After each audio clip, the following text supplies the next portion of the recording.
मित्रांनो, ठरलं तर मग मालिकेच्या आजच्या भागात सुरुवातीला अर्जुन चैतन्याला समजावत असतो की तो सायलीला फसवू शकत नाही. चैतन्य त्याला सांगतो की तेव्हा तुमच्या आयुष्यातील परिस्थिती खूप वेगळी होती. तुम्ही दोघं त्या कॉन्ट्रॅक्टमुळे तसे वागत होता, पण आता परिस्थिती वेगळी आहे. अर्जुन यावर म्हणतो की हो, म्हणूनच मी सायलीला फसवू शकत नाही, कारण मधुभाऊ हे तिचे वडील आहेत आणि जर तिला कळलं की मी तिच्या वडिलांच्या बाबतीत असं करतोय तर प्रेम तर सोडच, साधी मैत्री सुद्धा आमची राहणार नाही. चैतन्याला अर्जुनचं म्हणणं पटत असतं. दुसरीकडे सायलीला मात्र खूप मोठा धक्का बसलेला असतो की ती अर्जुनच्या ऑफिसमध्ये जे काही बोलला ते मनात घेऊन चालत असते.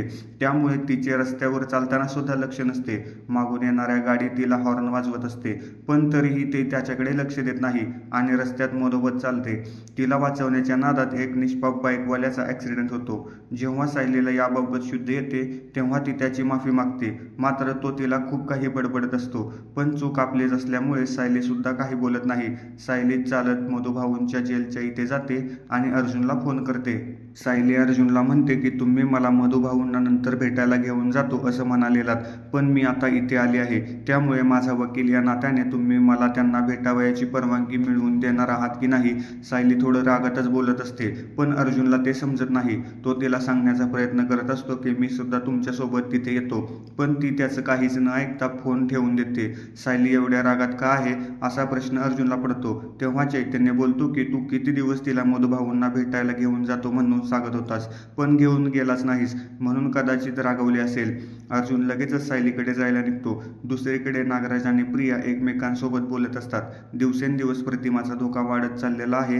ते जर स्वतःचा भूतकाळ आठवण्याचा प्रयत्न करत राहिली तर आपल्याला भारी पडू शकतं असं त्या दोघांना वाटत असतं. तेव्हा प्रिया आजच्या आज प्रतिमाचा गेम करायचा, म्हणजेच तिला किडनॅप करायचं असं ठरवते.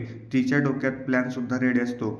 प्रतिमा प्रियाला मंदिरात घेऊन जाण्यासाठी नाही बोलणार नाही, त्यामुळे ती तिला मंदिरात मुद्दाम घेऊन जाईल आणि त्याच वेळी नागराजची माणसं तिला किडनॅप करतील असा प्रियाचा प्लॅन असतो. पण मंदिरात सगळीकडे गजबजाट असतो. त्या ठिकाणी तिला कसं किडनॅप करायचं असा प्रश्न नागराजला पडतो. तेव्हा प्रिया बोलते ते सगळं मी मॅनेज करीन, मी तुमच्या माणसांना इशारा करीन तेव्हाच त्यांनी तिला उचलायचं. प्रियाला स्वतःचाच प्लॅन खूप आवडलेला असतो, त्यामुळे ती खुनशी नजरेने हसू लागते. प्रिया लगेचच प्रतिमाकडे जाते आणि म्हणते की मी आज तुला तुझ्या आवडत्या ठिकाणी घेऊन जाते. प्रतिमाला वाटतं की सायलीकडे घेऊन जाणार आहे, पण प्रिया मंदिर असे बोलते तेव्हा सुद्धा तिला बरंच वाटतं. प्रतिमा सांगते की रविराज आज घरीच आहेत, आपण त्यांना विचारून जाऊ. रविराज घरी आहेत हे ऐकल्यावर प्रियाला थोडा धक्का बसतो, कारण त्याला याबाबत थोडी जरी कुणकुण लागली तर आपला प्लॅन फ्लॉप होऊ शकतो असं तिला वाटत असतं. पण प्रतिमा सुद्धा रविराजशिवाय यायला तयार नसते. दुसरीकडे सायली मधुभाऊंना जाऊन जेलमध्ये भेटते.